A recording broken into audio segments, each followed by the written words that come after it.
அந்த மாதிரி புலன் விசாரணையில் பெரும்பாலும் தலித் மக்களுக்கு அநீதி இழைக்கப்படுவதுதான் கடந்த கால வரலாறு. இப்போதும் அது தொடர்கிறது என்பதுதான் வேதனைக்குரியது.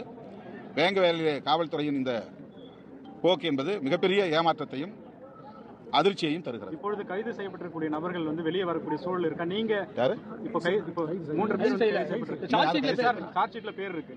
ஸோ நீங்களே ஒரு வழக்கறிஞர் அப்படிங்கிற முறையில் அதுக்கு சட்ட ரீதியாக எப்படி உதவி செஞ்சுட்டு இருக்கீங்க? ஏன்னா இப்போ உண்மையான குற்றவாளி வெளியே இருக்கிறாங்க அப்படின்னு தெரிஞ்ச போது எப்படி உதவிகள் செய்யப்படுறீங்க? அது அதுக்கான ஒரு லீகல் விங் அந்த விஷயத்தை ப்ரொட்டஸ்ட் பண்ணி ஒரு பெட்டிஷன் போடுறதுக்கான முயற்சி நாங்கள் எடுத்துருக்கிறோம். இந்த ட்ரையல் கோர்ட் இது சம்பந்தமான ஸ்பெஷல் கோர்ட் அதை விசாரணை நீதிமன்றத்தில் இந்த குற்றப்பத்திரிகையை ஏற்கக்கூடாது என்று அதற்கு எதிர்ப்பு தெரிவித்து ஒரு மனுவை தாக்கல் செய்ய ஏற்பாடு செய்திருக்கிறோம். எங்கள் வழக்கறிஞர் பிரிவு அந்த வேலையை செய்து கொண்டிருக்கிறது, செய்யப்போகிறது. திங்கட்கிழமை அதை தாக்கல் செய்வோம்.